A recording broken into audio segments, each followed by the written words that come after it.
रोज हजारों लोगों की आवाजाही, इन बातों ने कोरोना के खिलाफ की लड़ाई को और चुनौतीपूर्ण बना दिया है।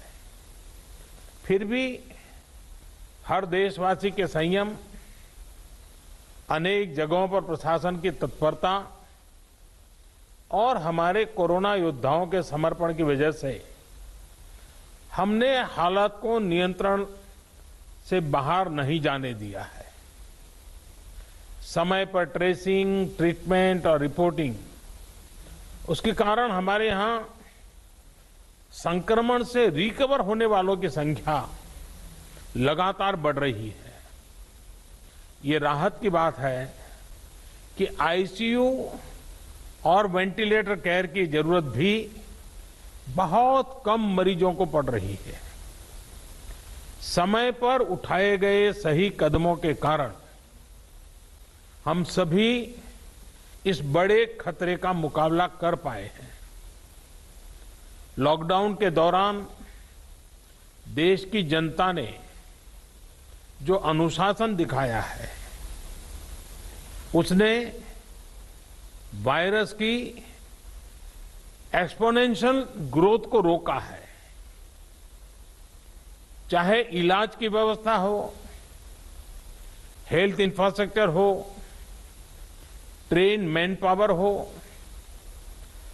आज हम कहीं ज्यादा संभली हुई स्थिति में है।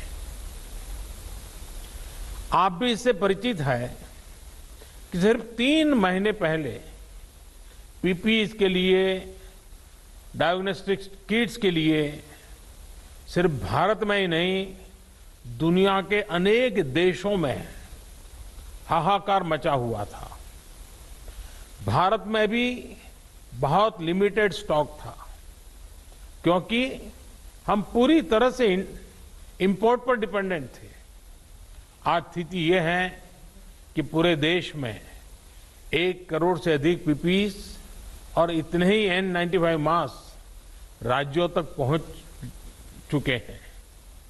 हमारे पास डायग्नोस्टिक किट्स का पर्याप्त स्टॉक है और उनकी प्रोडक्शन कैपेसिटी भी बहुत बढ़ाई गई है। अब तो पीएम केयर फंड के तहत भारत में ही बने वेंटिलेटर्स की सप्लाई भी शुरू हो चुकी है। आज पूरे देश में कोरोना की 900 से ज्यादा टेस्टिंग लैब है, लाखों कोविड स्पेशल बेड है, हमारे क्वारंटीन और आइसोलेशन सेंटर्स हैं और पेशेंट्स की सुविधा के लिए पर्याप्त ऑक्सीजन की सप्लाई भी है। लॉकडाउन के दौरान लाखों की संख्या में ह्यूमन रिसोर्स को ट्रेन किया गया है। सबसे बड़ी बात, आज देश का हर नागरिक इस वायरस के प्रति पहले से ज्यादा सचेत हुआ है, जागरूक हुआ है। ये सब कुछ राज्य सरकारों के सहयोग से, स्थानीय प्रशासन के दिन रात काम करने की वजह से ही संभव हो पाया है। साथियों, कोरोना के खिलाफ लड़ाई में जीत का विश्वास दिलाने वाली इन बातों के बीच हमें health infrastructure, information systems, emotional support और पब्लिक पार्टिसिपेशन, इसी तरह निरंतर बल देना होगा। साथियों, कोरोना के बढ़ते हुए मरीजों की संख्या को देखते हुए हेल्थ इंफ्रास्ट्रक्चर का विस्तार करना, हर जीवन को बचाना हमारी सर्वोच्च प्राथमिकता होनी चाहिए। ये तभी होगा जब कोरोना के प्रत्येक मरीज को उचित इलाज मिलेगा। इसके लिए हमें टेस्टिंग पर और अधिक बल देना है, ताकि संक्रमित व्यक्ति को हम जल्द से जल्द ट्रेस और ट्रैक और आइसोलेट कर सकें। हमें इस बात का भी ध्यान रखना है कि हमारी अभी की जो एग्जिस्टिंग टेस्टिंग कैपेसिटी है, उसका पूरा इस्तेमाल हो और निरंतर उसको एक्सपांड भी किया जाए। साथियों, बीते 2-3 महीने में काफी संख्या में क्वारंटीन और आइसोलेशन सेंटर का निर्माण हुआ है। इसकी गति हमें और बढ़ानी होगी, ताकि कहीं पर भी मरीजों को बेड की दिक्कत ना आए। कोरोना के इस टाइम में टेलीमेडिसिन का महत्व भी बहुत बढ़ गया है। चाहे वो होम क्वारंटाइन या आइसोलेशन में रह रहे साथी हो या फिर दूसरी बीमारियों से पीड़ित हो, सभी को टेलीमेडिसिन का भी लाभ मिले, इसके लिए हमें अपने प्रयास बढ़ाने होंगे। साथियों, ये आप भी भली भांति जानते हैं कि किसी भी महामारी से निपटने में सही समय पर सही इंफॉर्मेशन का बहुत महत्व होता है और इसलिए हमें ये भी ध्यान रखना है कि हमारी हेल्पलाइंस हेल्पफुल हो, हेल्पलेस नहीं होनी चाहिए।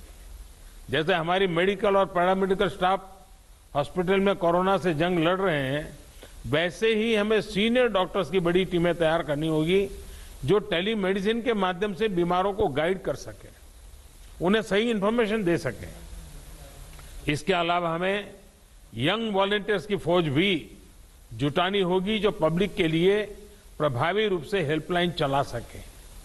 जिन राज्यों में आरोग्य सेतु ऐप ज्यादा डाउनलोड हुआ है, वहां बहुत ही सकारात्मक परिणाम भी मिले हैं। हमें लगातार कोशिश करनी है कि आरोग्य सेतु ऐप की रीच बढ़े, ज्यादा से ज्यादा लोग उसे डाउनलोड करें और समय समय पर अपग्रेड करें। हमें यह भी ध्यान रखना है कि अब देश में धीरे धीरे मानसून आगे बढ़ रहा है। इस सीजन में जो स्वास्थ्य से जुड़ी समस्या रहती है, उनसे निपटना भी बहुत जरूरी है, वरना वो बहुत बड़ी चुनौती बन सकती है। साथियों, कोरोना के खिलाफ इस लड़ाई का एक इमोशनल पहलू भी है। संक्रमण के डर से, इससे पैदा हुए स्टिग्मा से हम अपने नागरिकों को कैसे बाहर निकालें, इसके लिए भी हमें प्रयास करना है। हमें अपने लोगों को ये विश्वास दिलाना है कि कोरोना को परास्त करने वालों की संख्या बहुत ज्यादा है और ये तेजी से ज्यादा लोग रिकवर भी हो रहे हैं, संख्या बढ़ रही है। इसलिए किसी को कोरोना हो भी गया है तो वो घबराए नहीं।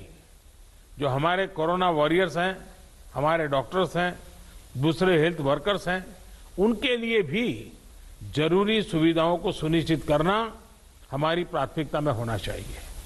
उनकी हर स्तर पर देखरेख करना ये हम सभी का, पूरे राष्ट्र का दायित्व है। साथियों, कोरोना के खिलाफ लड़ाई में समाज के कई तबकों ने, हर क्षेत्र से जुड़े लोगों ने, सिविल सोसाइटी के लोगों ने हमें निरंतर प्रोत्साहित करते रहना चाहिए। जन भागीदारी इस लड़ाई में बहुत आवश्यक है और अब तक जो जन नागरिकों की तरफ से सेवा मिली है, उनकी भूमिका बड़ी प्रशंसनीय रही है। हमारे पब्लिक स्पेस में, हमारे दफ्तरों में मास्क या फेस कवर, फिजिकल डिस्टेंसिंग और सैनिटाइजेशन की प्रक्रिया को बार बार लोगों को याद दिलाना है। इसमें किसी को लापरवाही नहीं करने देना है। साथियों, अनेक राज्य कोरोना के खिलाफ लड़ाई में बहुत सराहनीय काम कर रहे हैं। इन राज्यों की बेस्ट प्रैक्टिसेस है और उसको जानना भी जरूरी है और लोगों को बताना भी जरूरी है।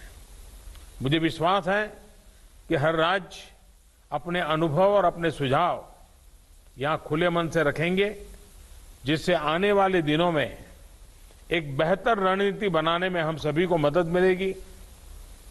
अब मैं गृह मंत्री जी से आग्रह करूंगा कि इस चर्चा को वो आगे बढ़ाएं।